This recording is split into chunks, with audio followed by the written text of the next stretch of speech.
Nah, kalau kita melaksanakan 5 pola itu, maka boleh tuh kita berharap janji Allah. Apa janji Allah? Wa'adallaha, Allah menjanjikan al-mu'minina wal mu'minati, kepada orang-orang yang berhasil membuktikan keimanannya. Ya. Sekurang-kurangnya 5 hal tadi di atas, itu jannatin,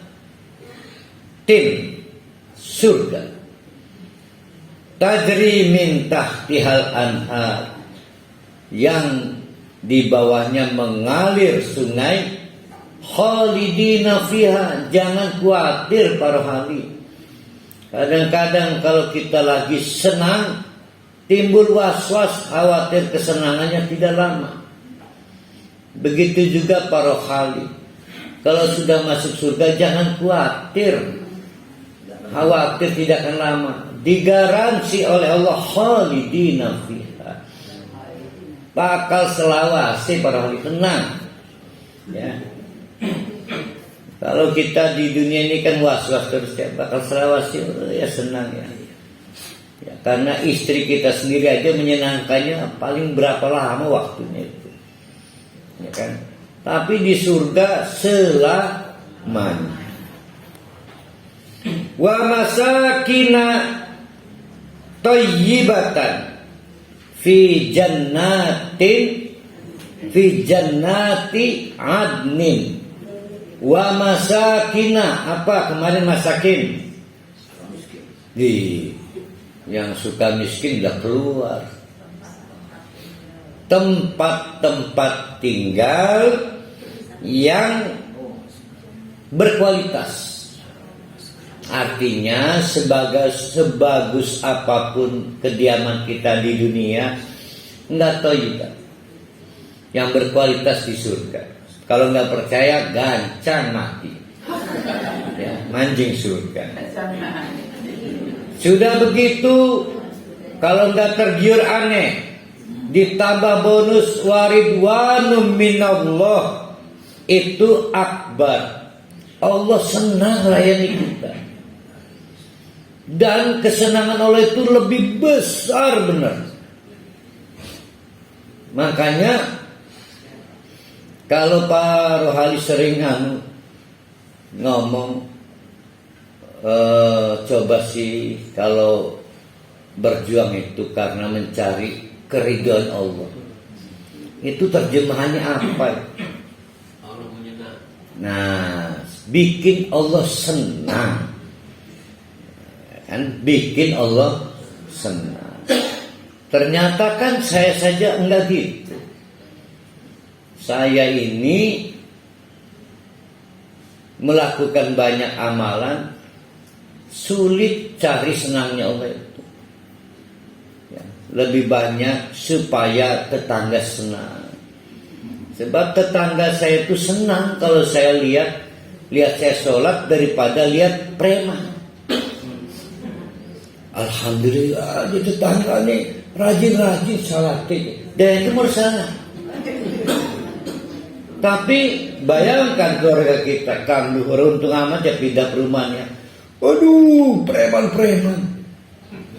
Jadi kita itu nggak cari senangnya Allah, cari senangnya orang, cari senang pimpinan, cari senang ustaz, cari senang kiai.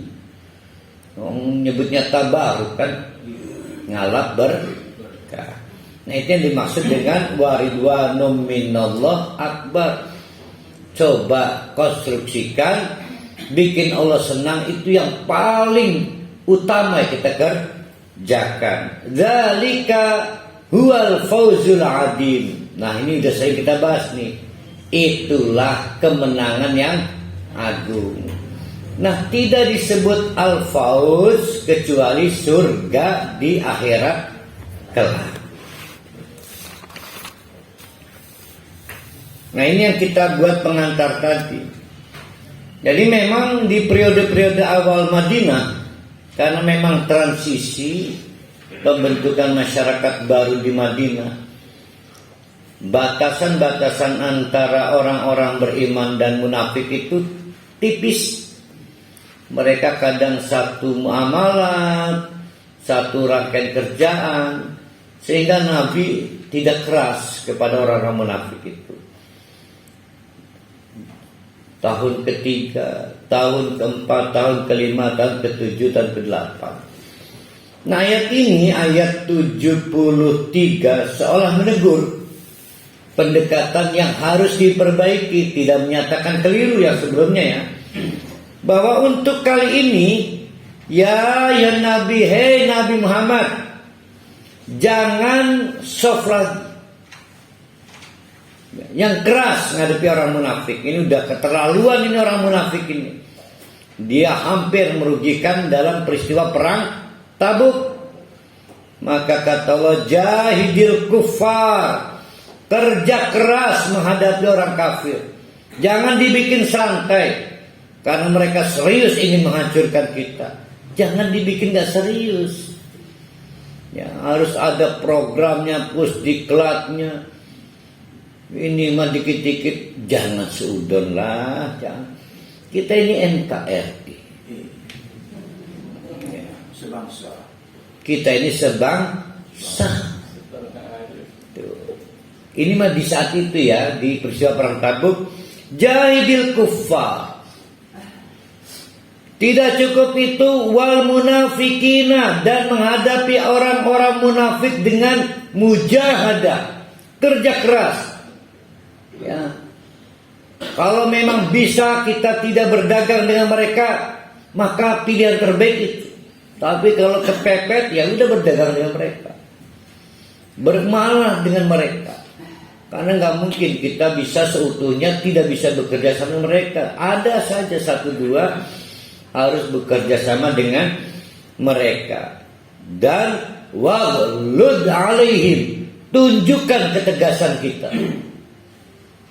Nah, ini rupanya Nabi sebelumnya tidak seperti itu. Wa ma'wahum jahannam wa bisal masir, karena tempat orang kafir dan tempat orang munafik itu satu tempat, yaitu di neraka Jahannam, dan itu adalah tempat terburuk. Dan ini sudah ya membuat kesimpulan kita, orang kafir itu berarti non-Islam, orang munafik itu berarti orang Islam yang dikafirkan oleh Allah.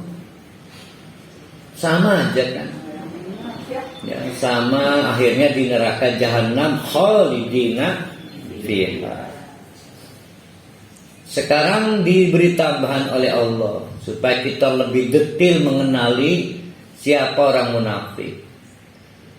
Mereka itu, orang-orang munafik itu, yahlifuna, sering sekali, dikit-dikit sumpah, dikit-dikit sumpah, saking pengen dipercayanya. Yahlifuna billah, demi Allah, demi Allah, demi Allah. Woi, paling gampang deh. Ya, pasti demi Allah. Maqalu, padahal yang diomongkan itu tidak sesuai. Maqal. Walaqad qalu kalimatal kufri. Semua yang diomongkan orang-orang munafik itu pasti kalimat kekufuran. Lawan kalimatul kufri kalimatul tauhid. Ya, semua walaupun lagi ngomong sholat sebetulnya kalimat kekufuran. Walaupun lagi ngomong soal pembangunan masjid, maaf, andai kata kita seperti Nabi Muhammad seberuntung itu dibisik oleh Allah di orang munafik itu, pasti kita bisa tahu yang diomong sebetulnya kekufuran. Cuma sayang kita nggak tahu isi hati mereka. Wa kafaru ba'da islamihim. Ini Bu Neng Yati Endah. Kenapa orang munafik dikafirkan oleh Allah? Karena kafaru ba'da islamihim. Mereka kafir setelah menyatakan Islam. tapi belum mau murtad. Ya, ini ngejengkelannya. Banyak perhitungan mereka itu kenapa nggak mendeklarasikan kemurtadannya. Mungkin karena banyak konsumen di kalangan Islam, mungkin suaminya masuk orang Islam, macam-macam lah. Mereka akhirnya ada di tengah-tengah pergaulan orang Islam karena memang orang Islam, tapi tingkah laku dan tauhidnya jauh dari standar keislaman.